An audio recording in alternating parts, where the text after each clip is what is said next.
Hi, Hey everybody. everybody. I Hi. think we're on. I think This is the scariest yes. part every week for me. It's like a pilot landing and Yes. taking off. That's the hard part. Yes. So But I think we're on our friends. let Okay. us know They've let us know we are good. we are going. So Hi, we want to say everyone. welcome to Sunsets with Dan and Cindy. And why do we say Dan and Cindy? We always get questions about that. because we were doing hosting a Skit. skit or choir banquet, something for our church, and I don't know. I think I was a little bit snarky. A little snarky, She asked me to for say sure. something, and I said, and I used my Thurston Howell voice. We'll be right back, Cindy. I And said, "What's the matter with you, Dan?" And so it just became Dan Dan, and Cindy. We and we know we are Don and Sandy. but we want to challenge you folks that one of our things we focus on, Dan and Cindy, to the boomers out there, to the traditionalists and the boomers, one of the largest age groups now, that lots of our friends like to talk about the silver tsunami. But we call ourselves pre-tirees. So we may have left the office, but there's not anything about our life that's really slowing down. So Yeah. again, thank you for sending us every week where you're watching from. We love that. We love Philippines, hearing. Yeah, Argentina, Brazil. it's fantastic. It's amazing. Canada. Yes, Uh, you said Philippines. Philippines, South America. It's just amazing. and your pre-tiree names. Mhm. And again, tell us, Sandy, where we can find. Let's know where we find You can everybody. find me right here on Sandy Patty Facebook. You can also find me on YouTube. We have a Sandy Patty YouTube channel. And go subscribe, share it, like it. It just lets YouTube know that there's something fun happening there. You can also find me on Instagram at Sandy Patty P and also on Twitter. And how about you, Well, you Don? can find Dan? Dan at DonPeslis, Don Peslis, on both Instagram and Facebook. I like to post daily. You can follow. Thanks for all the follows. But we want to get right to tonight. Yes, we We've got a do. really big shoe for you tonight.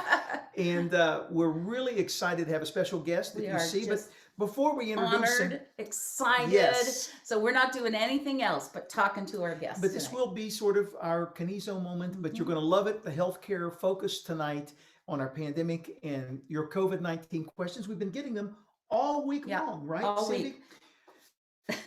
Right? We've been getting them all week long. Well, let me say this. Dr. Andrew Rosenson is going to be joining us tonight. He's a medical doctor, healthcare entrepreneur, and founder of Maxwell Telecare, board certified as primary care physician, fellow of the American Academy of Pediatrics, American Board of Nuclear Medicine, American Board of Radiology, certification board of the Society of Cardiovascular Computed Tomography. He has been faculty and held faculty appointments in preventative medicine at Northwestern University Medical School, also the Department of Medicine at University of Chicago Medical School. Yes, Dr. Andy has appeared on the Oprah show and done some of the made the medical rounds, if you will, as I'm he. sorry. And now he's on Dan and Cindy, Thank so you. I don't know. And he's consulted with presidents, several of the administrations for their healthcare initiatives.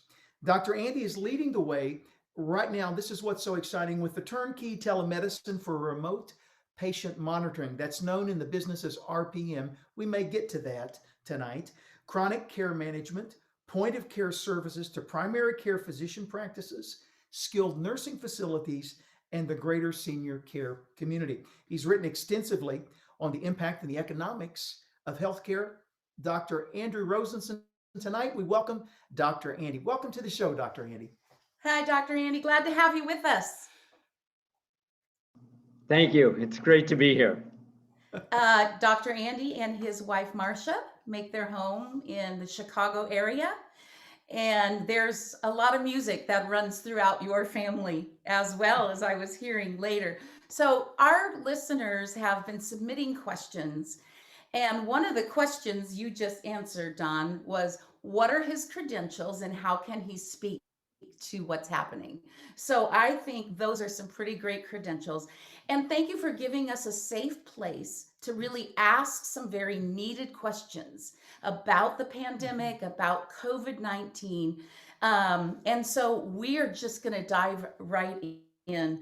So, would you just, for a place to start, give us a little bit of overview of COVID 19 and really help break it down, help us understand it a little bit? So COVID-19 is a new virus. It's it's a type of coronavirus, which is what the flu is. As everybody knows by now, it's much more contagious and often much more dangerous. Um, but it's the same type of virus. And so a lot of the things that we're recommending and we've been recommending from the start are things that we recommend for viruses.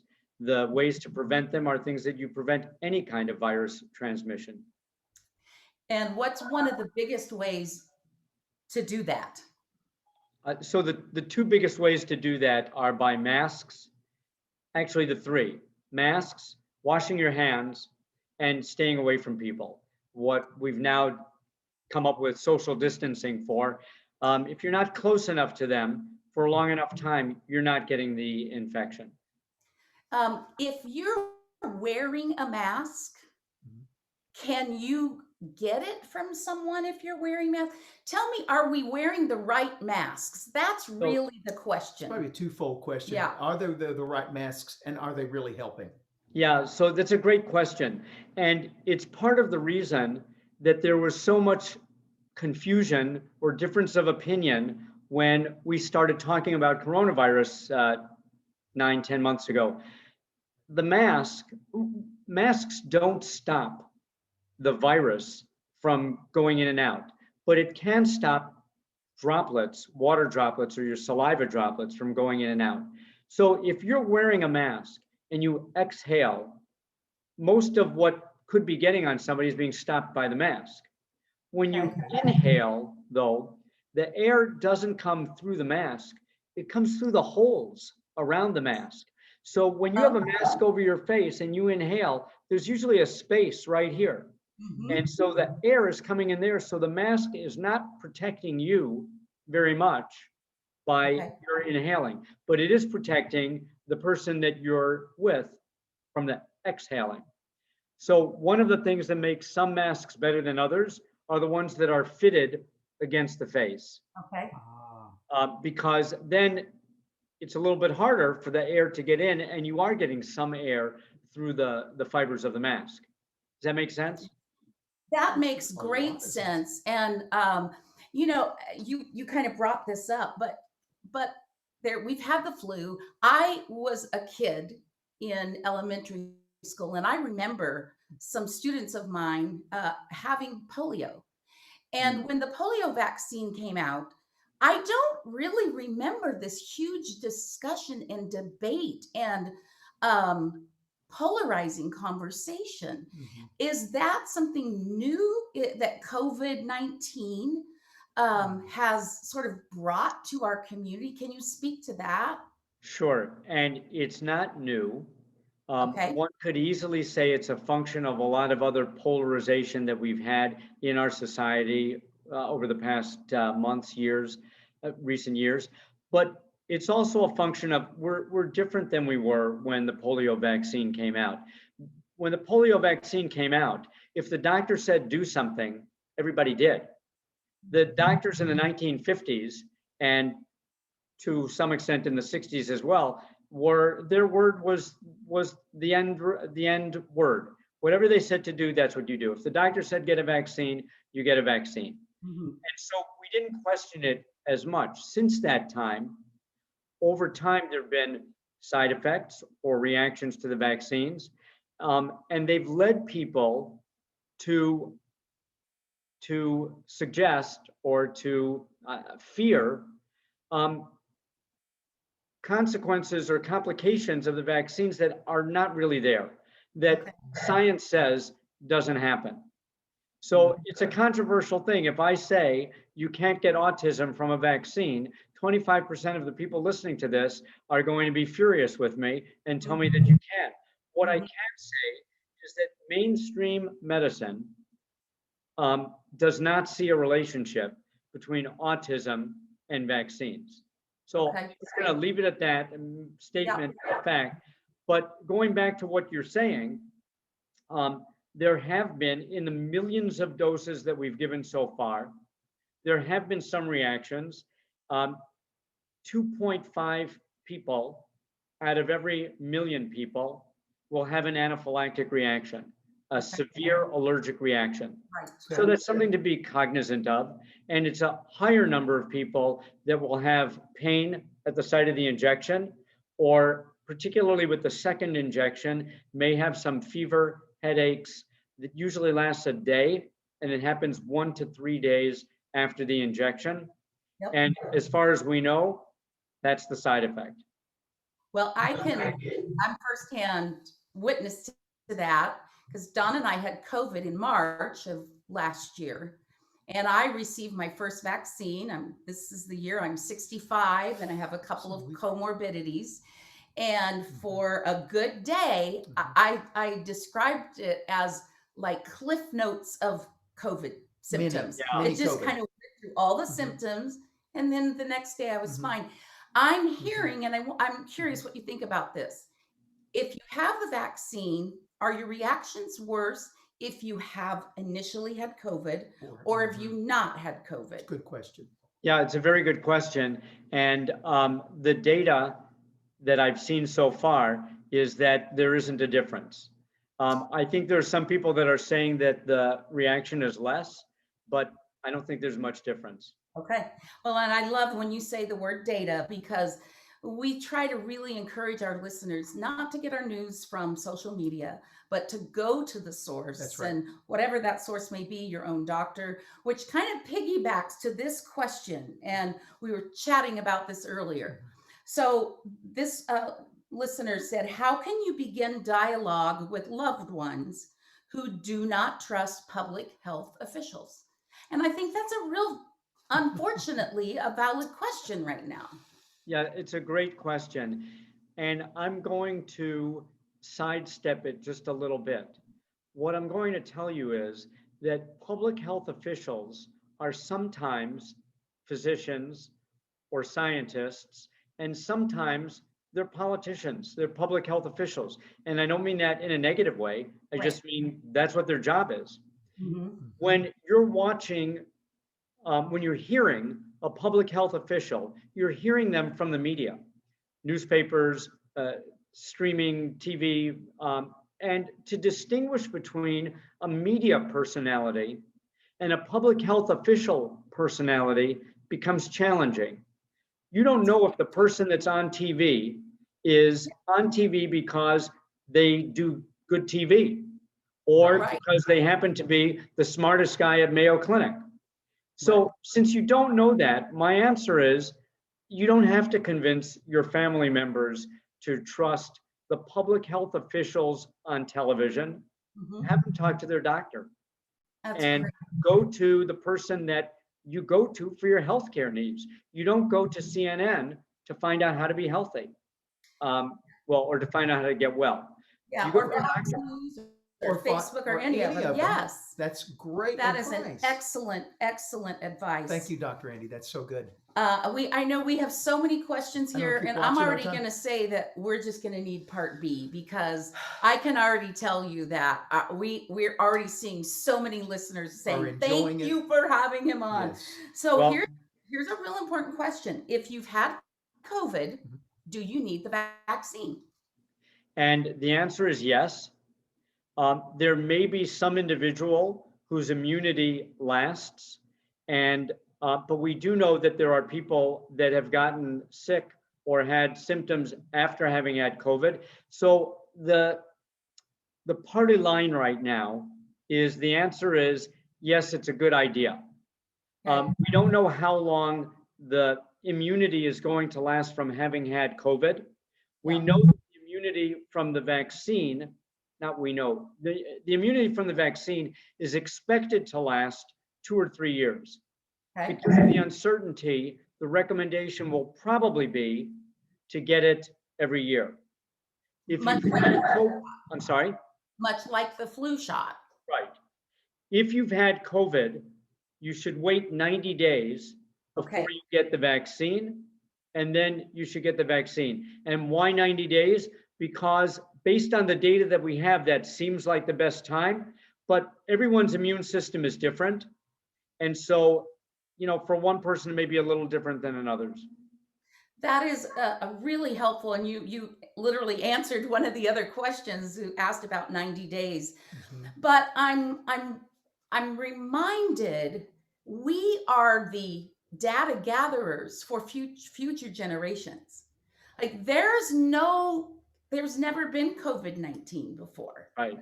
And so I think that as we're all, Mhm. navigating our Mhm. way to find answers, we got Mhm. to remember that too. Mhm. And we're helping the future generations by gathering the data. All right. Absolutely. Why is everyone talking about the ingredients of the vaccine when we don't always look at the ingredients of other products that we use? For a couple of reasons. One is because we're looking to vaccinate 8 billion people. And so if there's a problem with it, there's a lot of people that could have a problem with it. As it turns out, the pharmaceutical companies were aware of that when they started doing it, of course. And so the ingredients in the vaccines in these two are as minimal as they could make them. And as safe as they could do it. We didn't call it Operation Warp Speed for nothing. It's because it was a phenomenally fast response Yes. to the um, pandemic. And Yeah. so the vaccines were made carefully. The ingredients should be okay for most people, but some people are going to have an allergic reaction to it. There've been a couple of, you hear this here and there.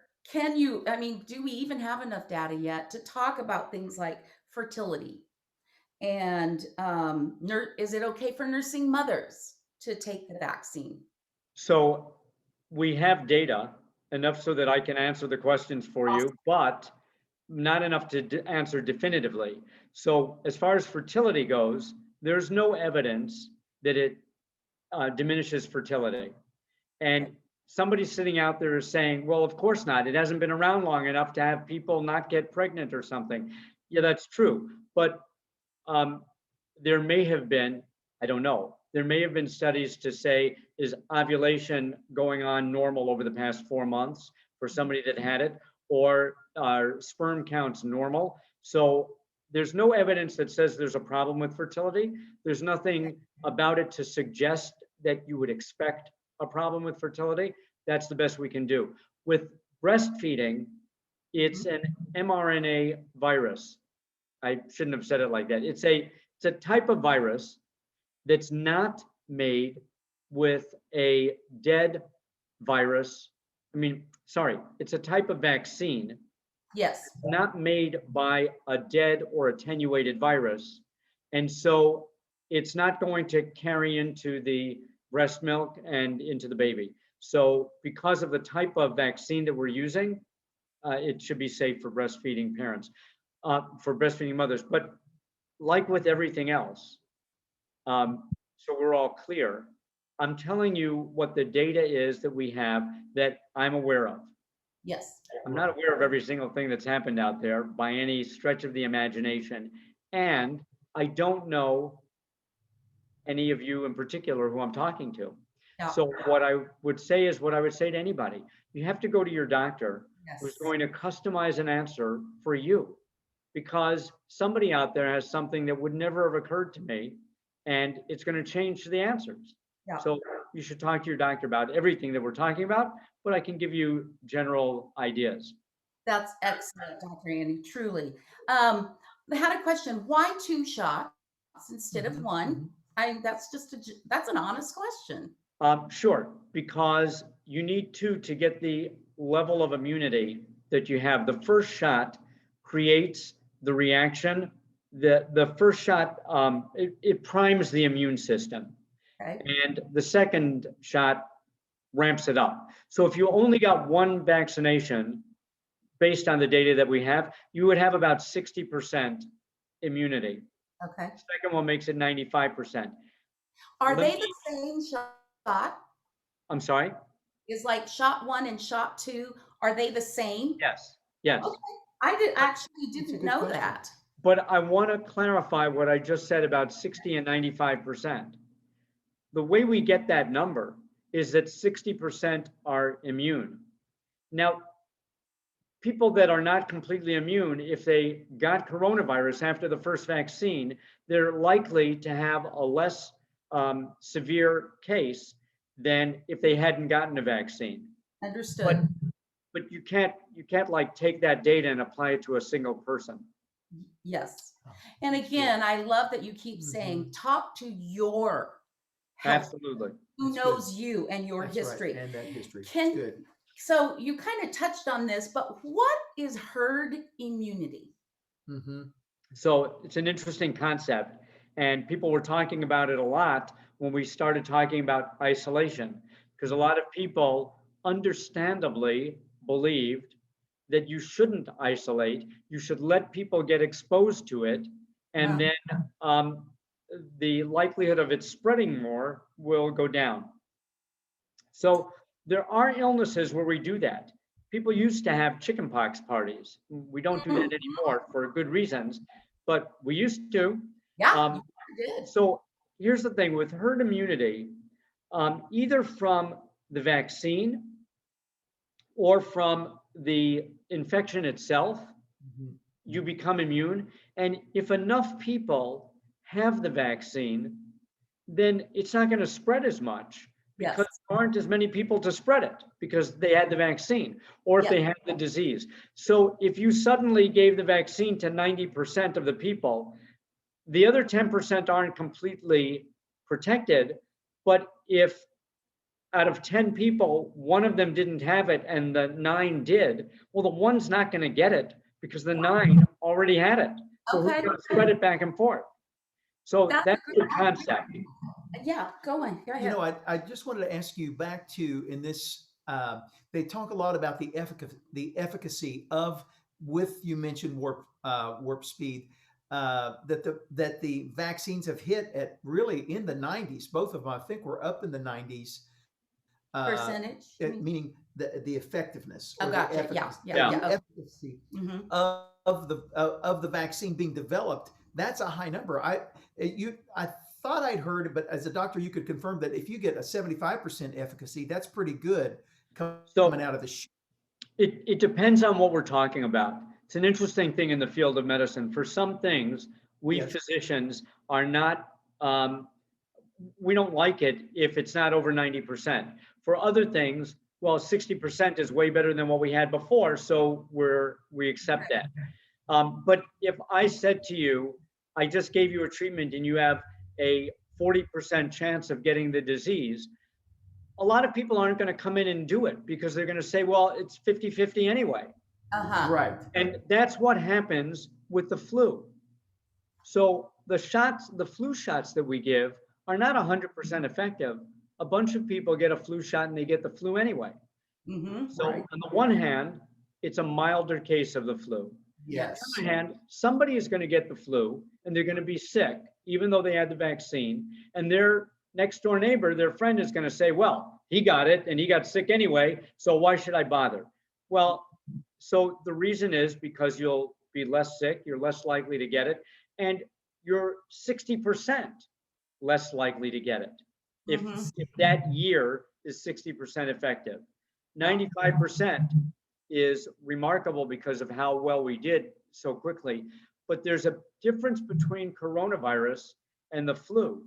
That was a good question I wanted to ask you. Yes. Give us. I should have asked that early Yeah, that's on. good. Everybody, we Speak know to the that. That's flu, good. but go ahead. Well, all I was going to say is coronavirus is worse. It's a lot worse. A lot more people with coronavirus end up getting really, really sick, and many of them unfortunately dying, than with the flu. It's true that people with the flu can be in an ICU, can get really, really sick, and can die, but it's a smaller percentage. Mhm. And so we want a much more effective drug or vaccine Yes. for Yes. coronavirus than we can tolerate for the flu. If the flu vaccine isn't that great, so a lot of people will be a little bit sicker. We can Yeah. tolerate And it more. yeah, Makes this sense. one is more costly, if you Yeah. will. Right. Yeah. So therefore, It's it good. needs to be way more intentional. One last question, Yeah. and then I mean, honestly, if you would be willing to come back sometime, we would love to have you. If everybody's going to come back for a second vaccine, I'll come back for a second talk. Hey, And you know, with this there may you become, go. it may become, Ask Dr. Andy may become part of Dan and Cindy, a regular. I love My it. Thank you, pleasure. Doctor. Well, I So have much. one. Yeah. What could we do? Just a simple thing to boost our immunity, like COVID or not COVID, flu or Immune not flu, system. Mhm. immune system. So everything that I'm about to tell you, you already have heard. You've heard it so much. A lot of people are going to graciously allow it to go one ear and out the other. But the reality is, don't smoke. Sleep more. Wash your hands. Mhm. Exercise every day. You don't have to do an hour and a half of calisthenics, but take those 5,000 steps, 10,000 steps or more. Take that seriously, Yeah. because that does boost your immune system. It really does. That's Fruits and vegetables are good for you. So maintain a healthy weight. Wash your hands. yeah. Sneeze into well, that's not going to boost your immune system, but it's going to decrease infection. Yes. But Right. all of those things, the big ones, don't smoke, sleep more, eat healthier. Those things actually do have a real impact on your immune system. And that's, we have heard it. We have heard it a Dr. lot. Andy just confirmed But that our mothers were right. Our mothers are right. Well, I remember as a kid, it was a lot to learn to sneeze into your hand. Yeah. And now, we're sneezing into our elbow. Yeah. And I was on FaceTime with my grandkids and I sneezed into my hand. And my 7-year-old grandson said, elbow, Nani, elbow. So they're getting the message. Well, Listen, so yes. Sorry, all I was going to say is, speaking of what our parents told us, there is very clear, not dramatic, but clear scientific evidence that chicken soup will also boost your immune system. It's been found to have interferon, and that will help you. I love that. In the Greeks, we call it avgolimeno. It's chicken, lemon, egg. And there's nothing that smells better in the house than a good piping hot big bowl vat of avgolimeno. But folks, we're going to wrap up tonight. And we always, again tonight, let me wrap up and say that if you go to www.conizo.com, Dr. Andy is with us in our Conizo family, developing healthy lifestyle. You just heard it. Some of the things that we talk about, living well so that we can have a well-lived life. It's really basic. It's really what our mom said. It's about the chicken noodle soup, washing the hands, being smart. But we want to end tonight. Again, go to conizo.com. There is a new button there to say, Ask Dr. Andy. We'll have him back. It's just so great tonight. But we also end with a Crossings community church moment. And Sandy and I both are part of Crossings community. And we've asked Dr. Andy tonight as a special treat for us. Again, remember tomorrow, 9:30 in the morning, 11 online. Join us online at crossings.church. And many of you all over the country have said you're joining us and being a part of the family. We're so glad to have you. And I want to add one thing about that. If you join and you're watching online, go ahead and sign in and tell the online pastor, Dan and Cindy sent me. Yes. That will just throw them for a loop. So please do that. Yes, they ask us about it. I'm in a meeting last week and they go, who is Dan and Cindy? We've got people joining all over. It's fantastic. Keep it up. But in tonight's prayer, we always end with a prayer. We've asked Dr. Andy to, who's of the Jewish faith and tradition, and we love that. And we absolutely love it. He's going to quote for us and close our time tonight with one of the old Hebrew known prayers. It's a blessing. Prayer. It's a priestly blessing. Comes to us from Numbers chapter 6, verses 24 to 26. But Dr. Andy's going to close with that. And so, Dr. Andy. My pleasure. Yivarechecha Hashem v'yishmerecha. May God bless you and guard you. Ya'er Hashem panav elecha v'chunecha. May God make his face shine unto you and be gracious to you. Yisad Hashem panav elecha v'yasem lecha shalom. May God lift up his face unto you and give to you peace. Ah, Amen and amen. amen. Shalom, shalom. That's so, so beautiful. Thank you, Dr. Andy. Thank you for the time flew tonight. We don't want to put you on the spot, but we'll figure out a way to come back. Love and to have you back. love to have you back. Thank you for your gentleness and your wisdom and just giving us some calm in the midst of this crazy storm. Thank you for joining Thank us, you. everyone. Everybody, remember, tune in with us, 8:30 Eastern, 7:30 Central, in California, 5:30, and in Australia, Tomorrow. tomorrow. Bye, We'll see- everybody. See you next week on Dan and Sunsets with Dan and Cindy. All right. Bye, Bye, everybody. everybody. Thank you, Dr. Andy. Thank you, Dr. Andy.